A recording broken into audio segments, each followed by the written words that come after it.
तो नेबुलाइजेशन वाले रेस्पिड्यूल्स में जो सॉल्ट होता है सेम सॉल्ट इसमें प्रेजेंट होता है, बट जो इसकी जो स्ट्रेंथ होती है काफ़ी लो होती है कंपेयर टू जो हम रूटीन में नेबुलाइजेशन में देते हैं।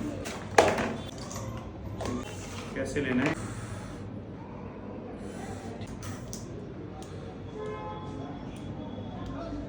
ठीक है। ये बेसिकली एक डिवाइस होता है जिसको बोलते हैं हम MDI, meter dose inhaler. Different इसकी जो मेडिकेशंस हो सकती हैं जो इसे डिलीवर करते हैं। ये जो कलर कोडिंग के हिसाब से ये पिंक है, तो इसमें ब्यूटीकॉट है, ब्यूटिसनाइड जिसको हम बोलते हैं। ये बच्चा है 5 साल कुछ 6 महीने का बच्चा है। तो इनके पेरेंट्स की कंप्लेन थी कि बच्चे को बार बार छाती जाम हो जाती है। इसको 10-15 दिन के बाद इसको 4-5 दिन के लिए नेबुलाइज करवाते हैं, फिर ठीक हो जाता है, फिर नेबुलाइज करवाते हैं, और कुछ महीनों से ऐसे ही चल रहा है इसका।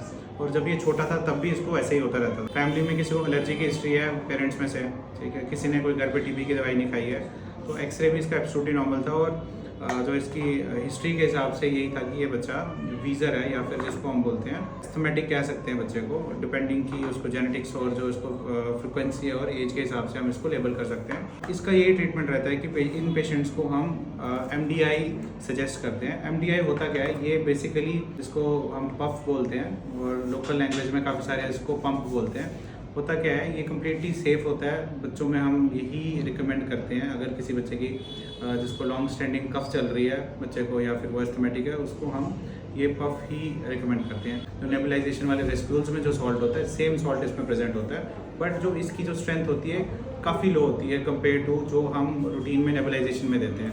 काफ़ी सारे पेरेंट्स ये डाउट में होते हैं कि हमारे बच्चे को लग गया हो तो परमानेंट लगा रहेगा। ऐसा नहीं होता। ये हम उन्हीं बच्चों को लगाते हैं जिनको इसकी ज़रूरत है। अगर इसको टाइम पे नहीं शुरू करोगे, बच्चे को अपने टाइम पे उसको मैनेज नहीं किया, तो होता क्या है कि बच्चे की बार बार फ्रिक्वेंटली विजिट्स होती रहती हैं हॉस्पिटल में या अपने डॉक्टर को। पेरेंट्स भी वरीड रहते हैं, और अल्टीमेटली लंग्स में भी परमानेंटली कुछ चेंजेस होती हैं। लंग्स के एयरवेज में चेंजेस होंगी because of long standing inflammation, और बच्चा जो है आगे फ्यूचर में इन्हीं सिम्टम्स के साथ परसिस्ट करेगा, और उसको लॉन्ग टर्म इसके कॉम्प्लिकेशंस देखने को मिलेंगे। तो हम पेरेंट्स को यही समझाते हैं कि ये सबसे बेस्ट है, इससे डरना नहीं है। अगर आपका डॉक्टर आपको ये सजेस्ट करता है ये MDI लगाने के लिए, तो आपको ये देना है बच्चे को।